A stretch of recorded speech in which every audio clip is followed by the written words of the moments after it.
All right, welcome into first episode of HFL Chat for 2025. Our first guest, as you can see on the screen here, we're here at Blackwood, the mighty Woods. And, of course, I've got Michael Handby, new coach of Blackwood. Handles, brings extensive experience both as a player and coach to the Woods. Player highlights, according to the Blackwood Facebook page, drafted to the Adelaide Crows in 2000. 161 SNFL league games, Glenelg, South Adelaide, North Adelaide. Five-time Harndorf A-grade premiership player. Extensive coaching experience at North, South, also at Morford Vale the last couple of years. And he's also got Masters in Sports Coaching, Level 3 High Performance Coach Accreditation, and an Executive Certificate in Player Development. And the Woods are excited to bring him or have him signed up for 2025 as I might make my way in here next to the great man. Michael Handby, thanks for joining us. No, thanks for having me. It's obviously pretty exciting. New club and obviously to come back into the Hills League is really exciting. So good to be here. So the last couple of years, coaching, how have you found that? It was quite challenging, as most head coaches will know. A whole range of issues, but you get some wins across the board. But I stepped outside the SNFL system because I wanted to run my own program, and so it was a really good eye opener in the last 3 years. And I feel like I'm going to be better the second time around this time. Yeah. All right, just for those people who are unsure on your background, you grow up in Victoria and before you got grafted by the Crows? Yeah, so I grew up in the southeastern suburbs of Victoria and obviously got drafted over here, and I only planned on coming over for a couple of years after being delisted, and ended up being here for 20 odd years now, so it's home, which is good. Fantastic. And then SNFL experience as well, 3 different clubs. Yep. How'd you find that? And during that period, did that galvanise an interest that you thought maybe down the track I'd like to get involved in coaching? Yeah, I think I was never really a lock-in in any of those sides, so I had to really graft my way through those 12, 13 years of SNFL footy. But I think probably towards the back end of my career, I probably started thinking a little bit about coaching. To what extent, I wasn't quite sure. But I got an opportunity at North Adelaide with Josh Franco, and took it with both hands, which is good. Now, Crows, the signing of Harndorf. Now, true or false, I've got it from good source, Harcourt's, of course, Trent Shaw. Was it true or false that you were thinking or contemplating actually playing for Langhorne Creek before he might have joined you for a coffee to get you into the Hills Footy League to play for Harndorf? Yeah, I retired from SNFL, and I probably didn't have little interest in playing local footy, so it got to about probably February, March, and ended up training at Strath Albin with Tony Burgess. He's probably not going to like hearing this, but I trained a couple of times, never signed, and got a phone call from Harndorf, and they said, "Do you want to come play?" And at that time, Harndorf had very similar circumstances to us now at Blackwood, come off a year where they finished bottom. I just had a good feeling and made that decision then, and it was obviously quite a wise one in the end. Were you at Harndorf also during the Trevor Potts era? Did you play some games there? Yeah, so I retired, it must have been mid-2012. I knew Trevor, and I came to Harndorf and played the back half of the year. We then went to Country Victoria for a couple of years, and then that was probably the point where I thought, I'm not sure if I'm going to play. I was 32 years old, and then that situation happened there, and as I said, the rest is history. I played my first flag at 32, which is hard to imagine. So you hadn't played in the flag ever before that, and your aim was to at least win one, or you ended up winning 5. Yeah, as Trent would say, I couldn't win a chook raffle before getting to Harndorf. So I had a pretty tough career in terms of win-loss percentage. It was probably 30% win. But as I said, when I got to Harndorf, it was because I'd already played there for those 6 or 7 games, but also had a few connections there. It just felt right. As I said, I think we come off the year before the team come off a 2 or 3 win season. As I said, very similar circumstances to here. So just right time, right place. Finals expert. I think how many actual A grade games you play for Harndorf? I think it was mid 50s. 6 grand finals, 1 loss obviously, and 5 wins. So as I said, it's about right time, right place, which is good. Fantastic. So after what are some of your highlights at Harndorf? Is there any grand finals that stand out for you or moments? I think the first one was obviously pretty good when we haven't had much success. I actually played about 5 minutes of it. I got poked in the eye. Got back on the field and did my calf, but the last one was pretty good as well. 2020, we beat Lobe in that epic one. And I reckon, we lost in 17. 2018 was just getting vengeance in a sense for our own group, that we probably let ourselves down in 17 and got the win 18. So 18 was, looking back now, it's probably 18 was probably the best one against Radler. Ironically, I suppose Matt Golding was involved in the coaching staff at Blackwood in 2017. You're playing for Harndorf, and now you're coaching Blackwood, and you play Harndorf round one. What are your thoughts on how it's all going for you? Well, I have had this conversation with Goldy a lot. I worked with him at South Adelaide in 2016, and obviously Blackwood got the job against us in 17, and I went pretty hard to try to get him as our new coach because our coach has stepped down, Craig Smith, and he hasn't thanked me yet. He's a 5-time premiership coach, so I'm waiting for that slab of beer. But obviously he's done a great job, and hopefully we can emulate that over the next few years. So in terms of the coaching staff, we've got some of the guys who you've got on board. I guess a new era for the Woods this season with the people you've brought in. Can you just tell us about that? Got a new president as well. So, how's it all going? Yeah, it's going really well. It was one of the areas that when I came in, we had to beef up our football staff and resources, our football department. So got a couple of guys that have come into the program, which is both coach A-grade footy, which is obviously Jason DeLuca, who's come from Scots College, and previously before that, obviously pretty familiar to the Hills Footy League with coaching a few flags in Harndorf speed grade. So I know Jason for a long time. And I brought someone with me, Steve Lemmers, who's coached at A-grade level at Port Noarlunga. He's been my reserves coach for the last 3 years at Morpher Vale. So it was important to bring some fresh people in, but also with that experience, as you can see here, obviously the camera's not showing it. We've got 60 guys out here training, and we've got 4 coaches coaching, and I'm probably managing that process at the moment, so it's really hands-on. We also were pretty keen to develop our own people, so to have Daniel Lowe and Adam Pope in our coaching group is really good as well. They're as loyal and as hard-working people as we've got, so we feel like we've got a really good mix of coaches. So a flag, I think, 91, 2017, such a powerful club, juniors levels, Bs, just haven't quite got that ultimate success at A-grade level.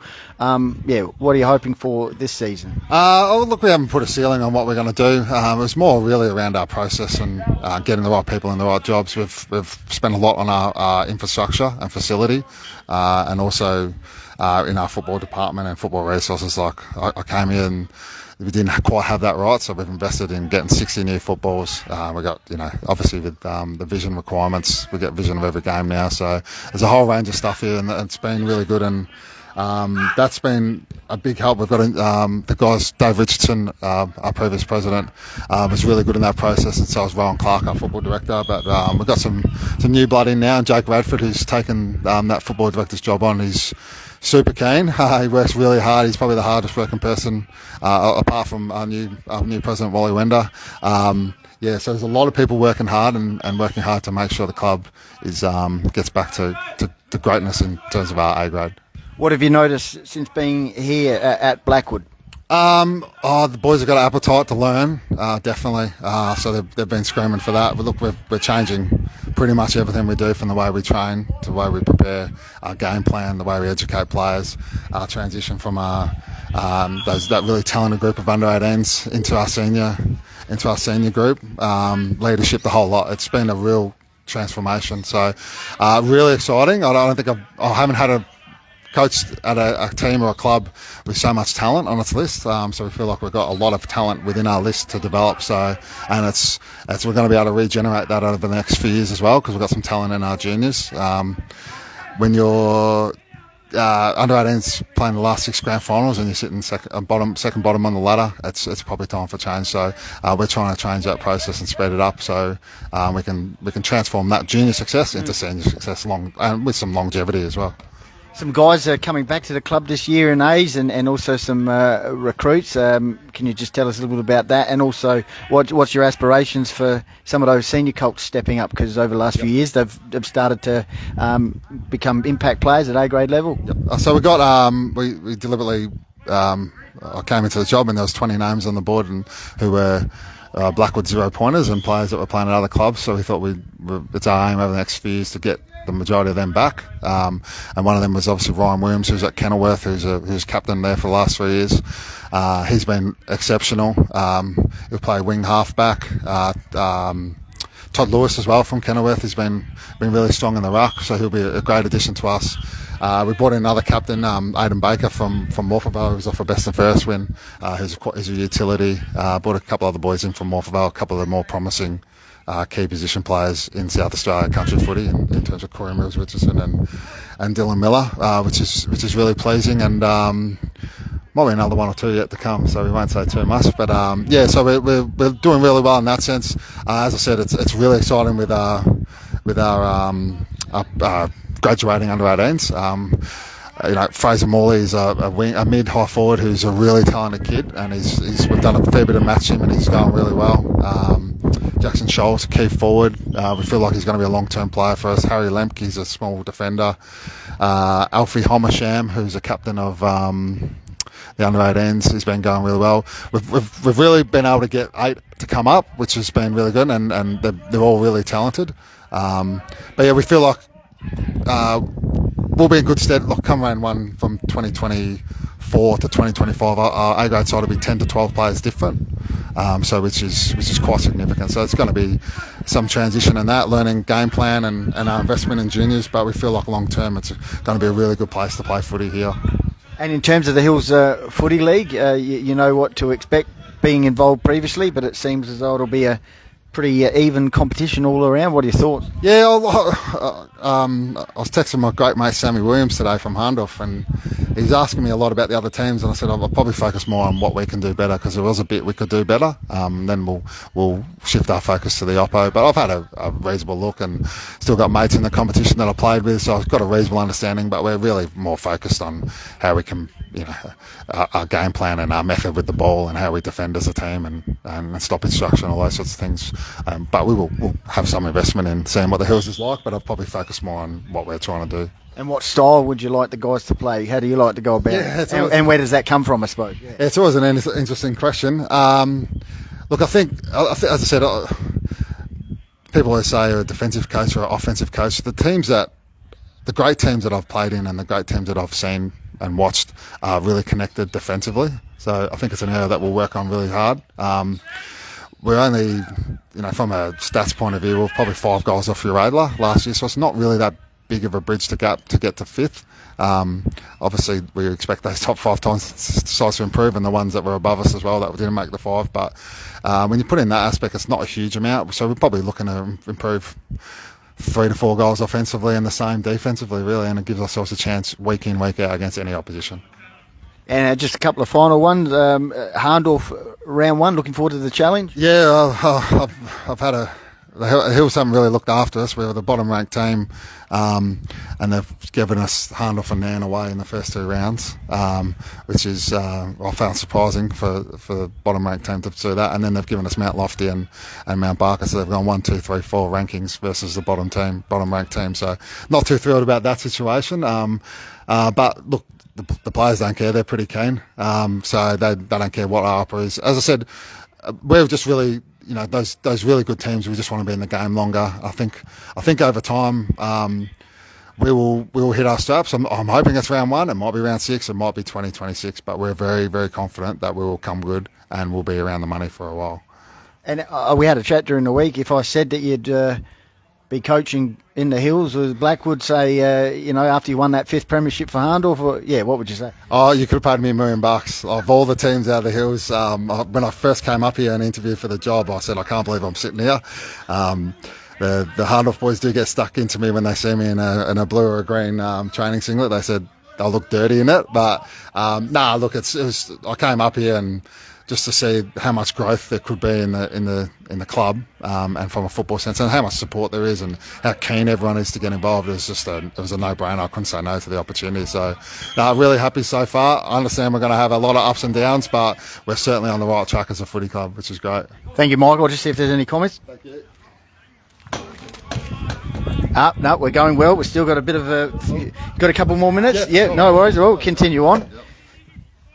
One of the young guys out here, is that Luke Lewis? That's Luke Lewis. So that's one of those colts that came into the A grade a few years ago. So impressed by him and the other guys that are top end talent? Yeah, of course. And look, I think good teams need really strong role players, and Luke's one of those ones that will come in and he doesn't get beaten too often. So, as we said, we're talking about the transitioning under 18s. We do have a group of guys that have transitioned over the last couple of years. We feel like we can get some growth out of as well. So he's a part of that group as well for sure. And male medalist Matt Tuck, looking for a big season from him. Well, he's been training since October, which is unbelievable to see. So. No, we're really excited to get Tucky in. He's really engaged and working pretty hard. And we've also got Sam Davis back fit and firing. So, He was injured early last year, wasn't he? Yeah, so these sorts of guys are the guys we feel like we can get some internal growth from, along with our recruiting and our juniors coming through. And all over the club. I mean, the women winning the premiership last year. You got a great program there. Of course, Diva setting all that up, and a few others, and some AFLW players and whatnot. So. Good club vibe overall. You picked up on that as soon as you walked through? Oh, we're very proud of our women's program here. They're really successful. We had a sort of a joint camp last week, and I was going to ask you about that. Yeah, we're going to. We're asking them if we can rub some of their magic onto us. So, as I said, it's really it's something we're really proud of in terms of we've got 25 teams playing at the club, and our juniors and our women's program is something we want to emulate really, as in the senior program in the men's. All right, so just finally, a few trial matches you've had and a few more to come? We haven't had trial matches. There's probably been a bit of mayo put on them. We've had some competitive training sessions against opposition, so we've done some structural stuff. We've given them 20 minutes at the end to play because the boys are pretty keen to play. But yeah, we start our trial matches this week. We play Ranellan on Saturday, which will be really good. So we're looking forward to it. We've got 11 under 18s playing A's or B's this week, so we've given them a taste of footy, and they're really, you can see them out here, they're keen as mustard. So we'll give them a look over the next couple of weeks, and then we'll go into round one and have a crack and see where we land. And what's the best piece of advice you've got as a footballer and also as a coach, which has really stuck with you? I'm not sure actually. I think you just pick up bits and pieces along the way. I was actually watching I don't watch my streaming services, so I was watching Stan on the plane yesterday. I was in Sydney, and I did a documentary on Craig Bellamy, and the one thing is you just got to stay true to yourself and your beliefs. So you go down screaming your way. You do get a lot of advice from people, but you certainly have to do it your way. And from our coaching sense in our football department, we've got a lot of experienced people, so we're working really hard together to make sure that we get some success down the track. All right, Michael, thanks very much for joining us. First guest on HFL Chat for 2025, and all the best to Woods for the season ahead. Thank you very much. We're looking forward to your commentary over the season. Fantastic. All right, thanks very much, and that's been Michael Handby. It's fully right.